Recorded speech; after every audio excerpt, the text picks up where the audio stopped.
안녕하세요. 정치비행입니다. 이재명 대표에 대한 구속영장이 결국 청구가 되었습니다.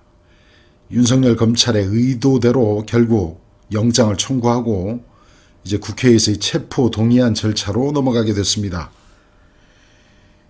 대통령 선거가 끝나고 1년도 안 됐는데 유력 대선 후보였던 정치인을 상대로 검찰이 구속영장을 청구한 것도 대한민국 정부 수립 이후 처음이고 현직 제1야당 대표에 대한 구속영장 청구 역시 헌정사상 처음입니다.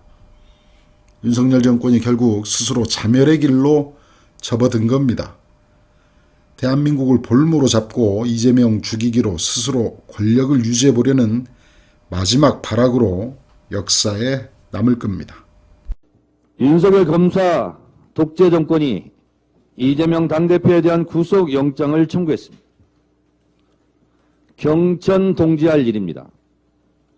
천인 공로할 일입니다. 천공이 시켰습니까? 제1야당 대표가 도망갈 우려가 있습니까? 증거 인멸할 우려가 있습니까?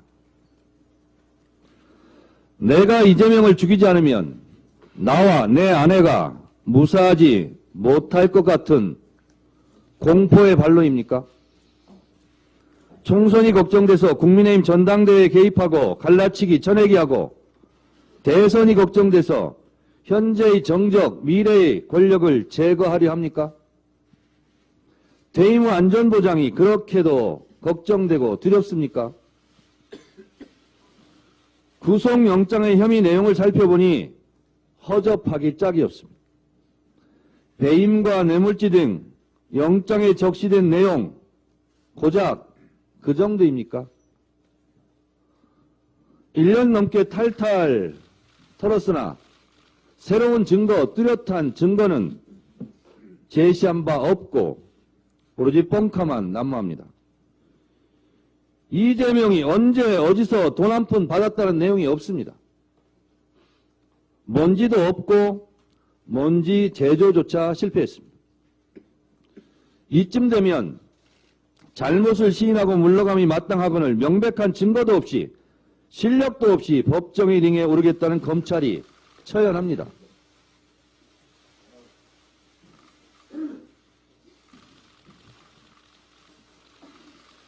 케어패 당할 것입니다. 간단히 대장동 건만 봐도 검찰은 개발 이익 1,830억만 환수한 것으로 주장하나 이는 이미 대법원 확정 판결된 바 있습니다. 검찰은 대법원 확정 판결마저 부인하는 꼴입니다.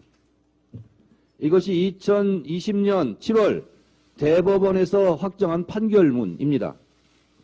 이 판결문에 보면 그 당시 경기도지사 선거 때 책자형 홍보물 그리고 경기도 김포시 사후 사거리에서 같은 취지의 내용의 연설을 했다 하여 허위사실 유포로 고발당했습니다. 그런데 대법원 판결문에 이렇게 되어 있습니다.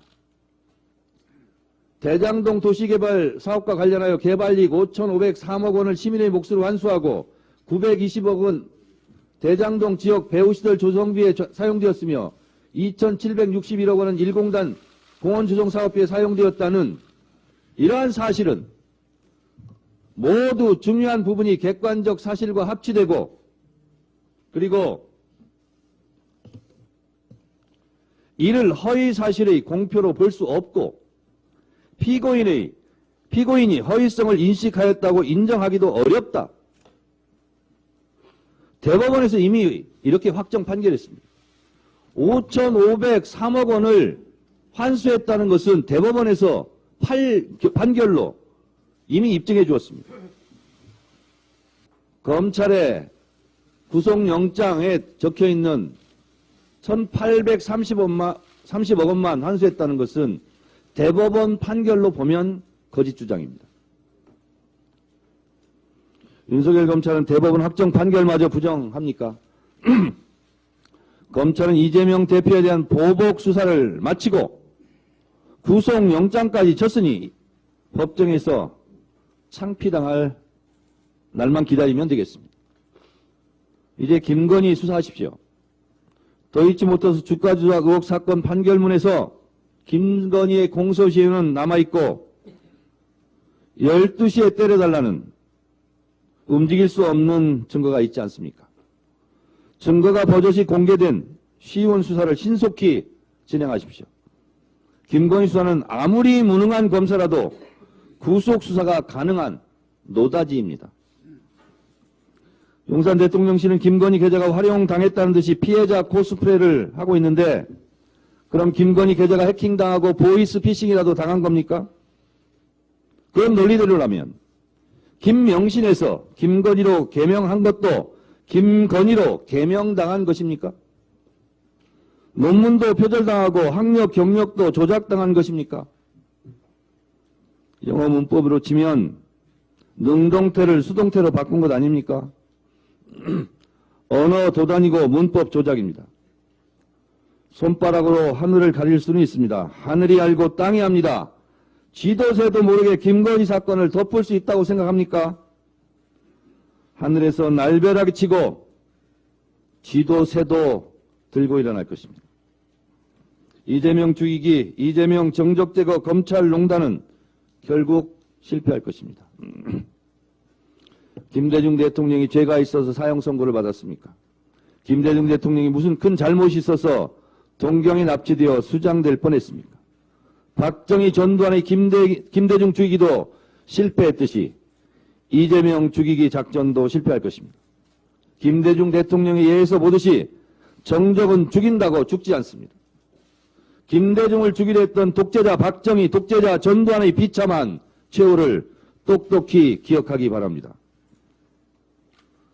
오늘은 윤석열 검사 독재 정권이 검찰권 사유화를 선포한 날입니다. 사사로운 정적 제거 욕망에 법치주의가 무너져 내린 날입니다. 제가 한 일은 성남시장에게 주어진 권한으로 법 절차에 따라 지역을 개발하고 주민 수건 사업을 해결하고 민간에게 넘어갈 과도한 개발 이익의 일부를 성남 시민들에게 되돌려 드린 것입니다. 단 한 점의 부정행위를 한 바가 없고 부정한 돈 단 한 푼 취한 바가 없습니다. 수년간 검찰, 경찰, 감사원, 상급기관들이 먼지 털듯이 탈탈 털어댔지만 검찰에 포획된 궁박한 처지의 관련자들의 바뀐 진술, 번복된 진술 외에 어떤 범죄 증거도 발견할 수 없었습니다.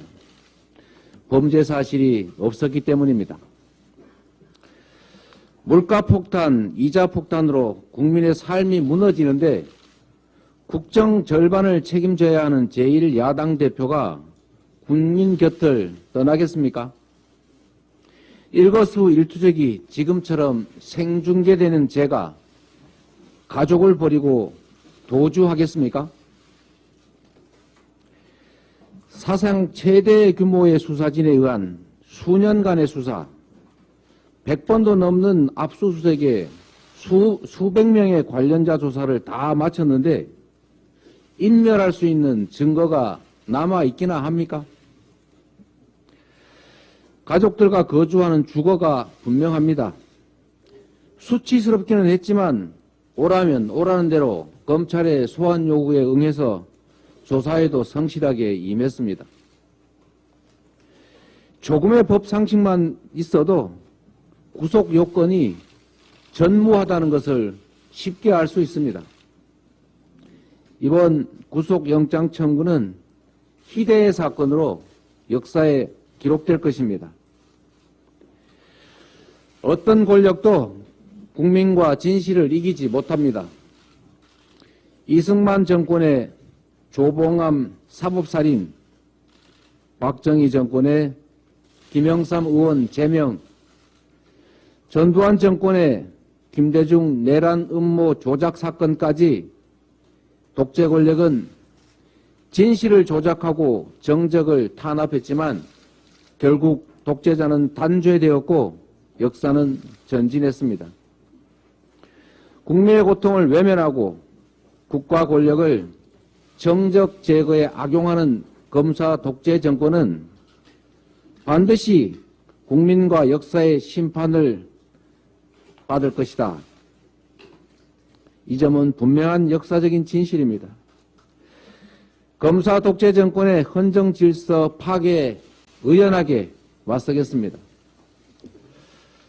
이상입니다.